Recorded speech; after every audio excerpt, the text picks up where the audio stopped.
Welcome back, tribe. Half of Americans now think the American dream is dead. Shouldn't be a shock to you considering how tough life has gotten in the past couple of years.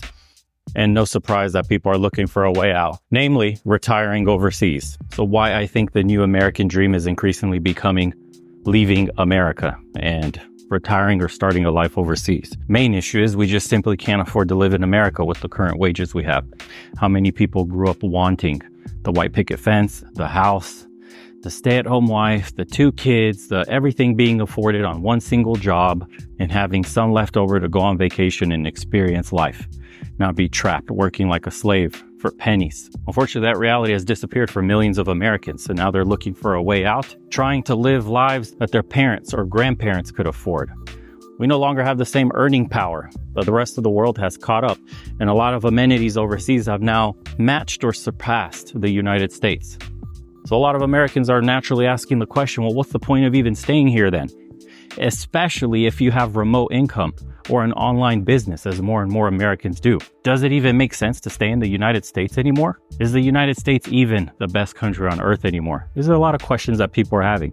And when they start traveling overseas is when a lot of Americans are floored with how much the rest of the world has caught up and how much they now need to seriously consider living overseas, especially when you see the prices of everything. Apart from the cost of living being out of control, wages have stagnated, job security doesn't exist anymore. We don't have the same work culture we used to. You can't put in 20, 30, 40 years for a company, have a retirement plan, not be fired. I mean, everybody is after profits, short-term gains. Companies show you no loyalty anymore. That's why you make more money jumping from company to company every 2 years, asking for a raise that way, because you work your ass off for a company and they give you 50-cent raises every year. So much for loyalty and respect. I think people's priorities are shifting too. We're starting to reject that corporate culture our parents used to live under. Material wealth is no longer mattering to some people as much as it used to. And home ownership honestly has gotten out of reach for millions of Americans. Quality of life, all of this is leading people to chase something, I think, far deeper, like personal fulfillment, quality of life. The whole notion of work-life balance is now at the forefront of the newest generations.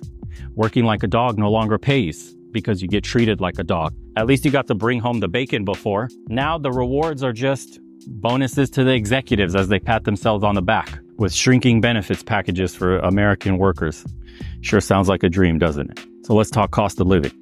I'm currently in Bucharest, Romania. I'm living in a more upscale area, and my cost of living compared to Atlanta, Georgia, or Phoenix, Arizona, or Los Angeles is a quarter. My rent, you can rent an apartment here for $500 a month. It comes fully furnished. And when I mean fully furnished, I mean fully. All you need to move in with is just your clothes. Everything else is provided for you. The median rent in America today has reached $2,000 a month. To tell someone that they can move in a very nice area, look at this. Look, man, everything is paved. There's no potholes. There's no tents everywhere. It's clean. $500 a month. Food, again, grocery bills here will not kill you like they do in America. They're typically half off. Public transportation is good. It's only $1 or $2 to use public transport. If you're getting around with Ubers, private taxis, they're only a couple of dollars. It's not like $20 like it is in America. The fact is that your dollar goes so much further. The exchange rates, for example, those guys living in Southeast Asia will tell you, but for here in Bucharest, $1 equals to 4 Romanian dollars and some change, I believe. Think about that. You're able to get so much more from the same amount of pay. Your dollar is just able to go so much further. Savings. So for the guys that are already retired, the fact that you can save money from your pension, or if you work on the internet remotely, you have a digital or online business, the amount of savings you're able to have at the end of every month without stretching your budget to do basic things like live, go out on a date, experience a restaurant, go on a boat, go fishing in the deep sea, go hiking in the mountains. Any events, music festivals, whatever it is, won't break the bank anymore. You can actually afford to live. You can afford to experience life now.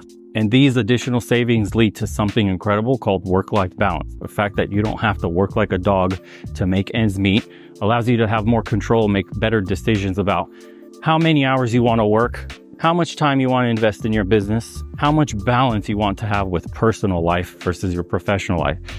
It is game-changing mentally to have control of your destiny, to not have to wake up every single morning, to get yelled at by a boss, to clock in somewhere, to be somebody's workhorse, to have no say when you can go on vacation, to have to ask, to not have to stress out if you need somebody to babysit your kids because they're sick or whatever else you have going on in your life. The fact that missing just a couple hours at work is no big deal. Or taking some time off, going on vacation for 10 days just because you feel like it, because it won't break the bank, because it costs nothing, but also because you spend almost nothing. That's financial freedom. Americans are looking for this balance. We're tired of being corporate slaves. We're tired of working all our lives and have nothing to show for it. Savings, where are they? We're spending so much money day to day just to survive. Something like 70% of Americans don't even have $400 for an emergency. Think about that. So this work-life balance obviously is going to give you some benefits when it comes to health. Not only mental health, but physical health. You're able to afford better food. Not only will you be able to afford better food, but you could afford to cook for yourself a lot more. The quality of the food in other countries is much better. I don't know what the rest of the world looks like, but in the European Union, there's like over 3,000 chemicals that are banned from being used in food that are currently allowed in the United States. If you've been traveling to Europe, you understand that the breads, the pastas, all the food that's considered bad in the United States, you can eat in Europe and not get sick, not get bloated, not have adverse reactions or immune responses from the food. You actually feel good eating here. You don't have to watch every single ingredient. They're not slipping weird chemicals you can't pronounce in everything you're touching at the grocery store. And for Americans, there's the issue of healthcare itself. Nobody in America can afford healthcare. How insane is it that we rather drive ourselves injured to the hospital than pay the $1,000-something it costs to have the emergency vehicle pick you up? The ambulance is too expensive. And the final point to quality of life, let's be honest here, safety, security. You know, when you go to Europe, not Western Europe, at least Eastern Europe or some of the Asian countries, compared to the United States, the major cities is night and day. You can go walking at night, you won't get stabbed, you won't get robbed, potentially murdered, all the crazy stuff going on in the streets, all the tent encampments, all the homelessness and the crime and the deteriorating infrastructure. I mean, you see it for yourself. Americans are seeing day in and day out that their tax dollars are not going to making America better. Their tax dollars are being sent overseas for God knows what, or lining whoever's pockets. The average American is struggling. Why do our cities look like complete shit and they are crumbling? Everybody's asking themselves these questions. When you're traveling overseas and you're seeing countries far poorer than America are being run far more efficiently, the streets are kept much cleaner and safer than ours. How could this possibly happen? We print money. We have an infinite budget, yet everybody else seems to be doing better than us. And that leads to the discussion of starting a family. Do you want to start a family in a violent place like the United States, where any major city that would have the jobs you would need to support an entire family is one of the worst places you could possibly raise your children? So when we're talking about safety and security, as a man, where would you want your woman? Where would you want your children to be living and calling home? These are all real questions that at least men on the male side are asking themselves every day when they're clocking in at work and wondering, how the hell am I supposed to start a family? How am I supposed to take care of my wife? How am I going to ensure the safety of my children? America seems to be failing on all these fronts and getting worse. No surprise that a record number of Americans are choosing to go overseas and retire away from America. And maybe all of this is what's leading to the cultural rot. This economic pressure that we're all feeling as Americans has got us on edge, because when you go overseas and you experience the communities and the culture there where these people do have work-life balance, they may not be as materially rich as Americans or the high salaries. That's an illusion in of itself because we pay so much, we're practically on the same level.